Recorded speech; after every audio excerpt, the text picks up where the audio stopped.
Doctor ऊर्जा सचदेवा जी, हरिद्वार से। जी। महाराज जी, श्री हरिवंश।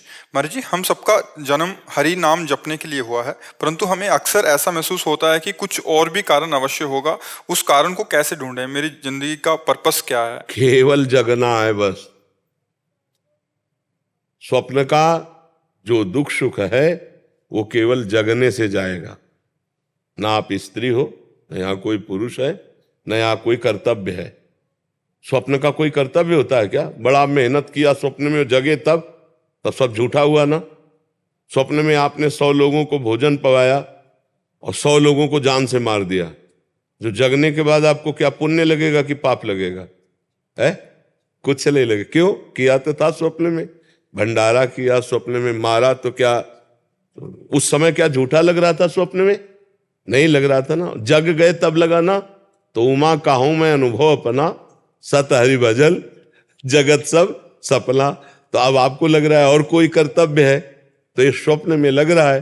अगर जाग के देखो तो स्वप्न में एक आप ही थे, ना कोई वस्तु था, ना कोई व्यक्ति था, ना दुश्मन था, ना कोई दोस्त था। ये पता तब चला जब आप जगे। स्वप्न में जैसे हम कई बार कहा, समुद्र में डूब रहा हो कोई, अब उसको कैसे बचाया जाए? बहुत से तैराक बुला लिए जाए, नौका बुला ली जाए, सब व्यवस्था कर ली जाए, तो क्या स्वाप्निक पुरुष को बचाया जा सकता है क्या? जो स्वप्न में समुद्र में डूब रहा है कुछ उपाय नहीं करेगा। उपाय एक करेगा, उसको पकड़ के जगा दो। ना एक बूंद पानी है, ना वो डूब रहा है, ना कोई परेशानी है। समझ रहे ना? लेकिन उस समय उसको परेशानी है जब डूब रहा है। जब बिना जगे उसको ये दुख से दूर नहीं किया जा सकता। ऐसे ही हम लोग अपने को स्त्री मान लिए, पुरुष मान लिए, ये स्वप्न है। अब हमारा कर्तव्य बन गया कि पति की सेवा, पत्नी की सेवा, पुत्र की सेवा, सब। अब ये पूरा स्वप्न चल रहा है। और जब आखिरी में यहां से तो ना कोई पति, ना कोई पुत्र, ना कोई कुछ, जीव अकेला उड़ा। दुनिया में लाखों का मेला जुड़ा, हंसा जब जब उड़ा। तो अब तो क्या कर्तव्य था? अब वो भूल करके फिर नाना प्रकार की माया का चिंतन करके अगले जन्म की व्यवस्था कर ली। हमारा तो उद्देश्य ये है कि अपने कर्तव्य का पालन करो स्वांग की तरह। स्वांग में जैसे नहीं, थोड़ी देर के लिए आप किसी की पत्नी बने, या थोड़ी देर के लिए आप मित्र बने, थोड़ी देर के लिए आप जो भी बने, तो बढ़िया स्वांग करते हैं ना, तो डायरेक्टर इनाम देता, पैसा देता है। ऐसे हमें भगवान ने एक स्वांग भेजा है। मान लो हमें गुरु का स्वांग दिया, किसी को शिष्य का स्वांग दिया, किसी को प्रश्नकर्ता का, किसी को उत्तर देने का स्वांग, बहुत से स्वांग है। तो अपने स्वांग को अच्छी तरह निभाओ, लेकिन स्वांग को स्वांग रहने दो, नाटक को नाटक रहने दो, रोल को रोल रहने दो। अगर आप जो 1 घंटा किसी की पत्नी बनी स्वांग में, और इसके पीछे, तो आप उससे यही कहोगे मर्यादा में रहना। ऐसे ही ये 60-70 वर्ष 50 वर्ष का स्वांग मिला है, पिता का, पुत्र का, पत्नी का, माता का, अलग अलग। हमको इस स्वांग में कमी नहीं रहने देना। जो स्वांग है उसको यथावत करना है, पर यह ध्यान रखना है, स्वांग करने वाले को याद रहता है कि मैं ये सब कुछ नहीं हूं, मैं कुछ और हूं, केवल थोड़ी देर मंच पर मैं कर रहा हूं। तो जगन नाटक वैभवा, इस संसार रूपी मंच में हमें जो स्वांग मिला है वो हम करें, पर हम ये याद रखें कि मैं स्वांग नहीं हूं, मैं सत्य सच्चिदानंद का स्वरूप हूं, न स्त्री हूं न पुरुष हूं। पर अब ये बिना जाने अगर स्वांग में फंस गए तो अगला स्वांग तैयार है। वो चाहे सुअर का मिले, कुत्ता का मिले, गधा का मिले, कौन योनि में जाना पड़े। और अगर जान गए अपने आप को, बढ़िया स्वांग किया, 2 बातें, स्वांग बढ़िया और अपने को याद रखा कि मैं ये नहीं हूं, तो डायरेक्टर जो है परमात्मा, वो इस तुम्हें स्वांग से हटा देगा और अपनी लीला में, दिव्य लीला में सम्मिलित कर लेगा, अपने स्वरूप में समाहित कर लेगा। हमारा जन्म हुआ है अपने को जगाने के लिए, अपने को जानने के लिए, अपने को पाने के लिए। हम पराये में फंसे हैं। ये शरीर अपना नहीं है, ये मन अपना नहीं है, ये इंद्रिया अपना नहीं है, जगत के संबंध अपने नहीं। हमारा पूरा जीवन पराये पे जा रहा है, अपने पे नहीं। हम अपने को पाने के लिए, अपने को जानने के लिए, अपने आनंद के लिए हमारा जन्म हुआ है।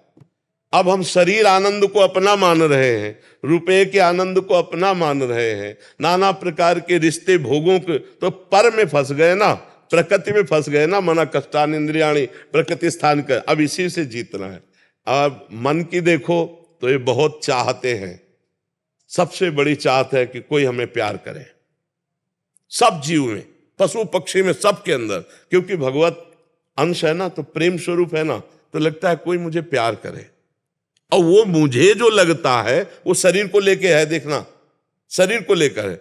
कोई मेरा ऐसा साथी हो जो आजीवन केवल मुझे प्यार करे और मैं कभी मरूं ना।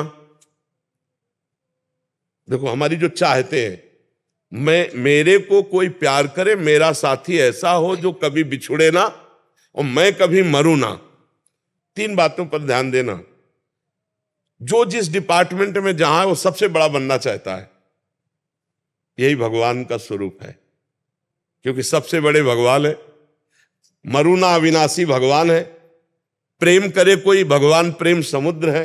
तो हम भगवान से ही प्रेम करके, भगवान को ही पा करके, भगवान को ही जान करके तृप्त हो सकते हैं, जगत को नहीं। जगत में यहां अपने को जो लगता है कि सामने वाला प्रेम करता है तो उसके लायक कुछ है, इसलिए प्रेम करता है। और जिस दिन आपसे बढ़कर कोई मिल जाएगा, आपकी तरफ देखेगा नहीं। जिस दिन आपके पास जो देख रहा है वो नहीं होगा, तो उस दिन वो आपसे प्रेम नहीं करेगा। लेकिन सब त्याग दे तो भी भगवान कभी अपने जन का त्याग नहीं करते। प्रेम का निर्वाह तो सिर्फ भगवान करते हैं। जगत में तो रोना पड़ेगा और ठोकरें लगेंगी, या कोई किसी को प्यार नहीं करता। जब तक स्वार्थ की पूर्ति तब तक प्यार नहीं त्याग। क्यों ऐसा लगता है कि हम बाबा जी हैं, हम ही को लगता है? आप सही बताओ, संसार में सबको एक प्रेम की भूख है, वो किससे पूर्ण हो रही है? आप देखो बोला कहीं प्रेम की पूर्ति हो पा रही क्या?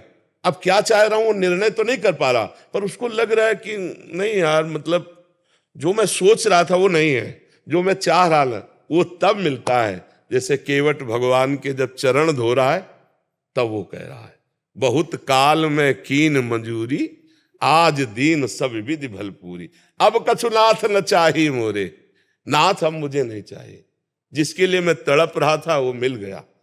अति आनंद उमगी अनुरागा, चरण सरोज पखारन। जब भगवान के चरण मिले तब हृदय से निकला, अब कछु नाथ न चाहे मोरे। गोस्वामी जी कह रहे, पायो परम विश्राम, राम समान प्रभु नाही कहूं। आज मैं परम विश्राम प्राप्त कर लिया क्योंकि मुझे राम जी मिल गए। तो मुझे लगता है कि हमारे अंदर जो ये रहता है कि कुछ प्राप्त करे, वो लौकिक नहीं होना चाहिए, वो श्री भगवान होने चाहिए। नहीं तो आज शरीर स्वस्थ है, कल हो सकता है भयानक कष्ट से पीड़ित हो जाए। तो यावत स्वस्थ मिदम कलेवरम यावच्च दूरे जरा। जब तक तुम्हारा शरीर स्वस्थ है तुम भजन कर लो, नहीं अस्वस्थ होने पर भजन नहीं होता। फिर तो चिंतन उन्हीं का कष्ट ही का होता रहता है, यहाँ दर्द, यहाँ परेशानी, यहाँ। अब अपने लोगों क्या है, बचपन से भगवान की कृपा से लगे रहे तो सारी बातें समझ में आ गई। तो अब ये थोड़ी कि कष्ट है तो चित्त खींच लेगा। जैसे तुम्हारे शरीर में कष्ट हो और मुझे पता हो, ऐसे मेरे शरीर के कष्ट का उतना ही है जितना तुम्हारे शरीर के कष्ट का पता हो, तो लगेगा नहीं मेरे बड़ा कष्ट है, बस ऐसे ही लगता है। और हर समय आनंद रहता है। अगर भगवान से न जुड़े होते तो दुर्गति हो जाती। इसलिए हम सबसे प्रार्थना करते हैं, अभी शरीर स्वस्थ है, जितना बने उतना नाम जप कर लो, और इतना तो ज्ञान प्राप्त ही कर लो कि ये शरीर टिकेगा नहीं।